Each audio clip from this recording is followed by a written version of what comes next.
अस्सलाम वालेकुम व्यूअर्स, आज हम डिस्कस करेंगे फॉर ईच लूप को। कल हमने फॉर नेक्स्ट लूप को डिस्कस किया था। कल मैंने आपको बताया था कि फॉर ईच लूप जो होती है वो हमारे पास जो है एक ऐसी लूप होती है जो कि किसी ऑब्जेक्ट के थ्रू चलती है। मिसाल के तौर पे यहाँ पे हमारे पास जो है एक जो है वो लूप जो है उसको अगर हम देखें तो उसकी जो फॉर ईच लूप है उसको जो अगर हम डिफ़ाइन करें तो कैसे डिफ़ाइन करेंगे कि फॉर ईच लूप जो है वो एक ऐसी लूप होती है जो through every object in a collection such as every worksheet in a workbook और every cell in a range. मिसाल के तौर पे आपको अगर मैं यूँ बताऊँ कि जब हम फॉर नेक्स्ट लूप की बात करते थे तो उसमें हम क्या करते थे, हम लिखते थे for I is equal to 1 to 10।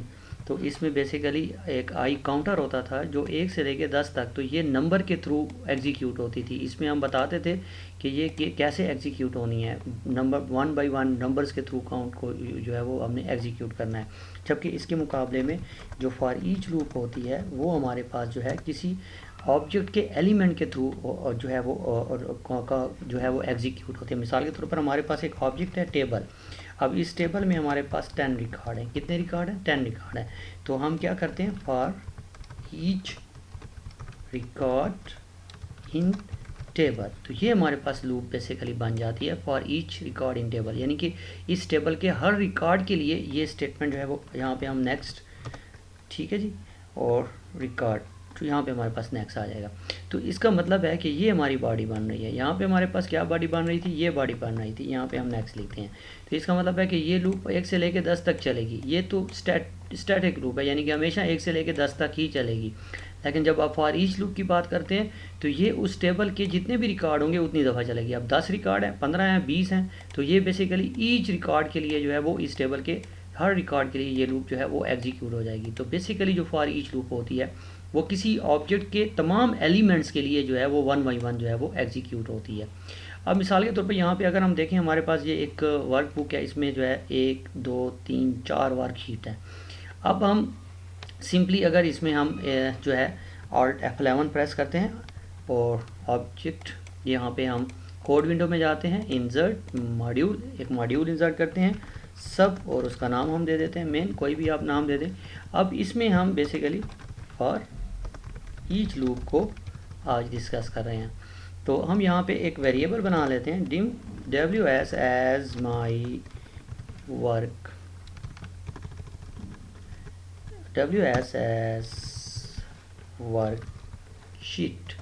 So ws हमारे पास एक वेरिएबल है जो कि वर्कशीट के लिए, यानी कि इस ws में एक वर्कशीट का नाम जो है वो स्टोर हो जाएगा। एक ऑब्जेक्ट वेरिएबल है जो कि एक जो है हर दफ़ा जो है उसमें एक वर्कशीट का नाम क्या होगा, स्टोर होगा।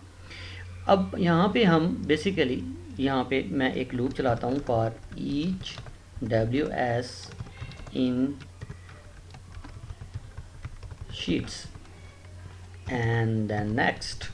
तो यहाँ पे हमारे पास ये जो है ये पूरी की पूरी एक लूप बन जाएगी जो कि इन जो जितनी भी हमारी वर्कशीट्स हैं यहाँ पे 1 2 3 4, हर वर्कशीट के लिए ये लूप जो है वो एग्जीक्यूट होगी। हर दफ़ा ws में एक वर्कशीट का नाम स्टोर होगा। इट्स मीन कि ये लूप कितने दफ़ा स्टोर होगी, 1 2 3 4, ये लूप कितने दफ़ा एग्जीक्यूट होगी, 4 टाइम एग्जीक्यूट होगी। यहाँ पे आप नेक्स्ट ws भी लिख सकते हैं, अगर आप ना भी लिखें तो कोई प्रॉब्लम नहीं है, ठीक है जी। अब यहाँ पे हम जो है simply msg bugs and ws dot name, हर दफ़ा हम उसका नाम क्या करते हैं, स्टोर, इसको हम प्ले करते हैं। So sheet 1 sheet 2 sheet 3 sheet 4 and that's all. तो ये 4 दफ़ा लूप जो है वो एग्जीक्यूट हुई, चारों दफ़ा उसने। अब हम अगर यानी कि कोई एक ऐसा काम करें जो इस तमाम वर्कशीट्स के ऊपर हमने अप्लाई करना है, सपोज हम चाहते हैं कि इस शीट और ये शीट है, इसको राइट क्लिक करें, इसको हाइड कर दें, ये राइट क्लिक करें, हाइड कर दें, ये राइट क्लिक करें, हाइड कर। अब ये हाइड है। अब आप चाहते हैं कि ये तमाम की तमाम शीट जो है ना दोबारा अनहाइड हो जाएं थ्रू दी कोड। यहाँ पे हम क्या करेंगे, अब ये लूप जो है वो हर वर्कशीट के लिए चलेगी। तो dot visible is equal to true. तो हम क्या कर देते हैं, इस वर्कशीट की हर दफ़ा जो भी जो भी वर्कशीट होगी उसकी विजिबल प्रॉपर्टी ट्रू करते जाएंगे। अब अगर हम इसको यहाँ पे एग्जीक्यूट करें, Alt F8 एंड रन। सो आपने देखा कि 1 2 3 तमाम की तमाम जो है दोबारा, अब राइट क्लिक किया, हाई एंड हाई। अब ये सारी हाइड हो गई, अब हमारे पास कोई भी नहीं है। Alt F8 and run. Okay, तमाम वर्कशीट जो है वो दोबारा अनहाइड हो गई हैं। तो बेसिकली ये हमारे पास एक ऑब्जेक्ट है और ये उस ऑब्जेक्ट का एलिमेंट्स है। हर दफ़ा इस एलिमेंट के थ्रू वो जो है एग्जीक्यूट होगी, और जितने भी इस ऑब्जेक्ट के एलिमेंट होंगे उतने टाइम ये जो है लूप जो है एग्जीक्यूट। जैसे हमारी वर्कशीट्स में कितने ऑब्जेक्ट हैं, इस ऑब्जेक्ट में कितने एलिमेंट हैं, 1 2 3 4। वर्कशीट्स ऑब्जेक्ट में हमारे पास कितने एलिमेंट हो गए, 4। तो इसका मतलब है 4 टाइम एग्जीक्यूट होगी। और ये सिंपली एक ऑर्डिनरी वेरिएबल होता है जिसमें हर दफ़ा जो भी एलिमेंट होगा वो इसमें आगे क्या हो जाएगा, स्टोर। अगर हम यहाँ पे एक टेबल ले रहे हैं तो टेबल का रिकॉर्ड यहाँ स्टोर हो जाएगा। अगर हम यहाँ पे कोई और एलिमेंट ऑब्जेक्ट ले रहे हैं तो उस ऑब्जेक्ट के जितने भी एलिमेंट होंगे वो 1 बाई 1 इसमें स्टोर होंगे। तो ये हमारे पास डिपेंड करता है कि ये कौन सा वेरिएबल होना चाहिए। अब देखिए मिसाल के तौर पे हम यहाँ पे इसको बना लेते हैं जी कमेंट्स, एंड देन हम एक और एग्जांपल ले लेते हैं जी। ये हमारे पास कमेंट्स बन गए। अब हम एक और एग्जांपल लेते हैं। मिसाल के तौर पे हमारे पास ये एक टेबल है सिंपली। अब हम इस टेबल के हर रिकॉर्ड को एक्सेस करने की कोशिश करते हैं। मिसाल के तौर पर हम इसमें सर्च करना चाहते हैं कि क्या इसमें नोमान है या नहीं है। सो इसको हम सर्च कैसे करेंगे, हम यहाँ पे एक वेरिएबल डिक्लेयर करते हैं dim and my row as range। एक वेरिएबल है my row और dim my range as range। दो वेरिएबल मैंने डिक्लेयर कराए हैं। एक मेरे पास मेरी रेंज होगा जहां मैं बताऊंगा कि कहां से कहां तक सर्च करना है, और हर दफ़ा जो एक रो आएगी वो कहां स्टोर होगी, इसमें। यानी कि ऑब्जेक्ट हमारा ये होगा और उसके एलिमेंट कहाँ स्टोर हो होंगे, यहाँ पे स्टोर हो होंगे। सो यहाँ पे मैं पहले तो माई रेंज जो है बता देता हूँ कि मेरी रेंज है क्या। तो मैं सेट लिखूँगा, यहाँ पे मैं माई रेंज इज़ इक्वल टू यहाँ पे हम उसको रेंज दे देंगे, ये हमारी रेंज है। सो रेंज हमारी होगी A2 टू A4। अब अगर मैं ऐसे कर देता हूँ तो यहाँ पे हमारे पास ये होगा कि अगली दफ़ा जब हमारे रिकॉर्ड यहाँ पे बढ़ेंगे, मिसाल के तौर पे ये हमारे पास है, अभी तक तो हमारे पास A1 A2 A3 A4 A5 तक है, लेकिन कल से फिर इसमें रिकॉर्ड बढ़ेंगे तो फिर हमारे पास ये जो है वो प्रॉब्लम हो जाएगा। लेट से A5 तक है तो फिर ये जो है लूप, ये जो हमारी लूप चल रही होगी वो सिर्फ 5 रोज़ तक चलेगी, आगे नहीं चलेगी। तो इसको मैं यहाँ पे बाउंड नहीं करता, बल्कि यहाँ पे मैं क्या करता हूँ, एंड एक जो नंबर्स है वो थ्रू दी वेरिएबल हम जो है वो एक्सेस करेंगे। जो भी हमारे पास नंबर आ रहा है थ्रू दी वेरिएबल हम क्या कर लेंगे, एक्सेस कर लेंगे। कैसे एक्सेस करेंगे, मिसाल के तौर पे यहाँ पे हम cells and rows dot count comma 1 dot end XL up dot row.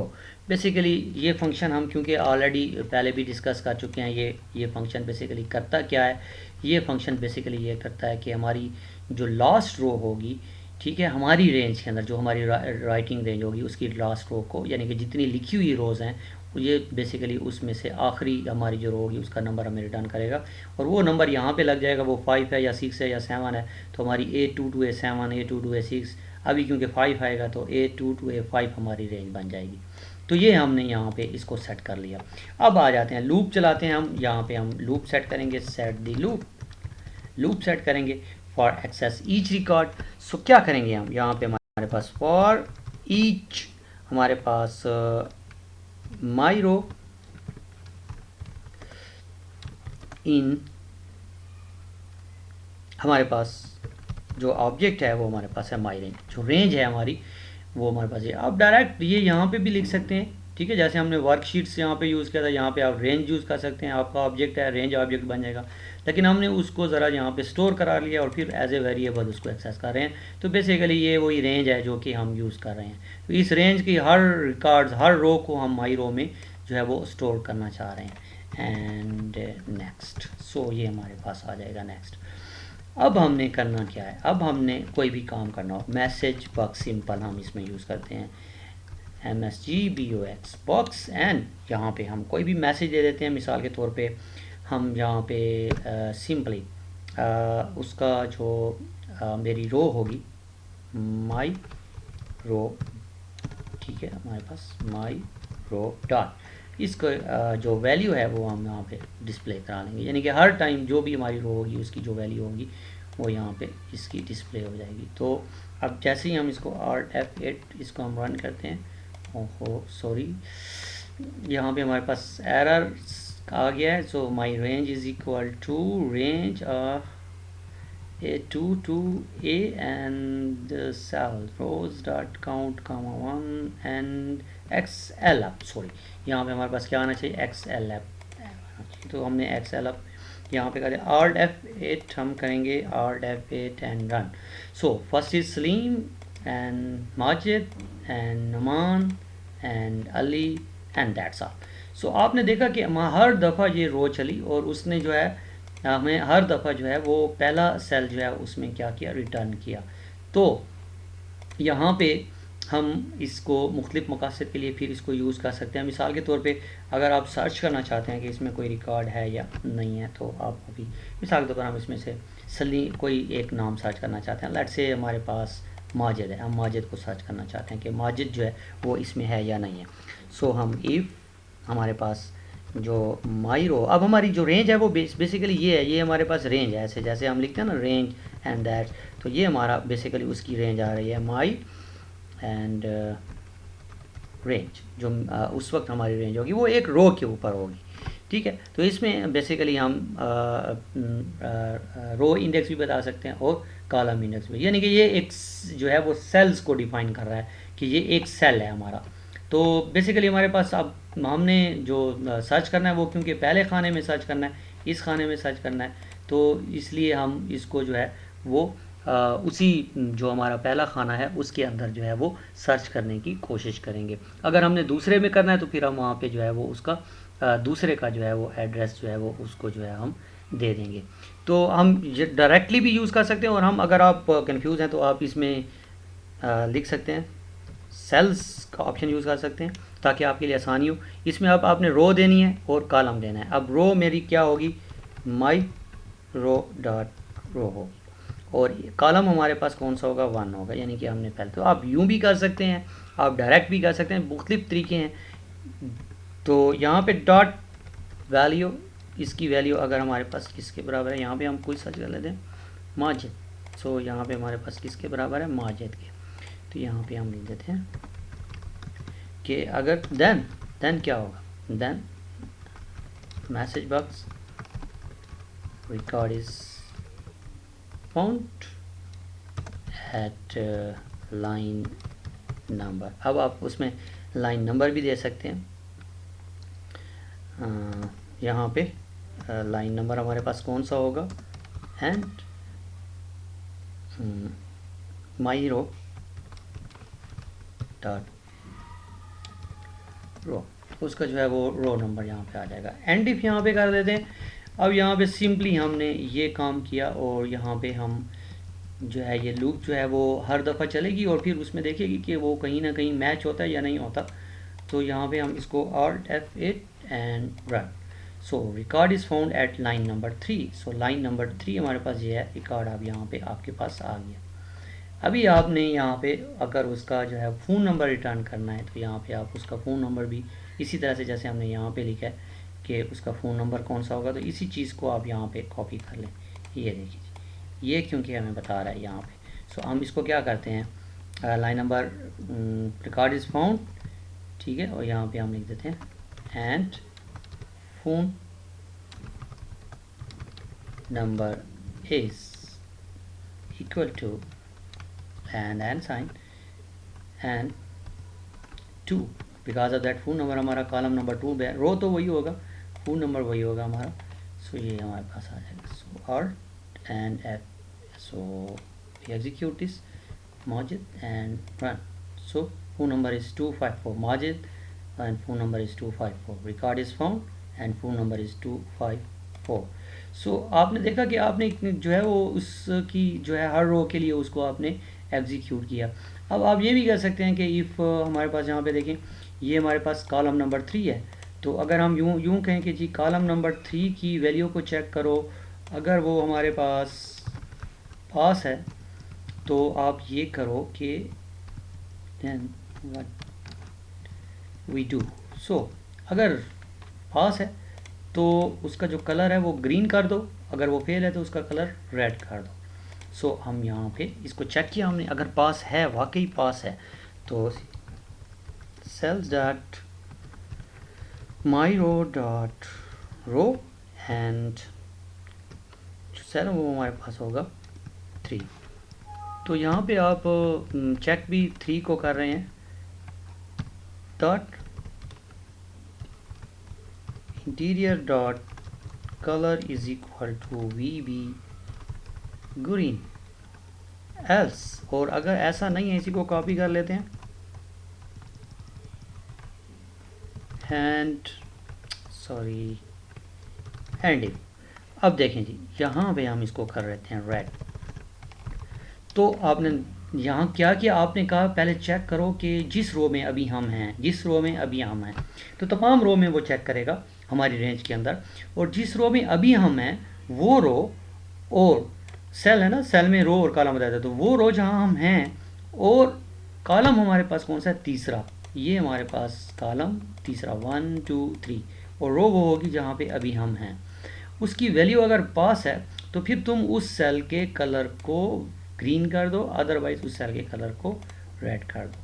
So now अगर हम इसको Alt F8 and run, so you can see जो पास है उसका कलर ग्रीन हो गया और जो फेल है उसका कलर क्या हो गया, रेड हो गया।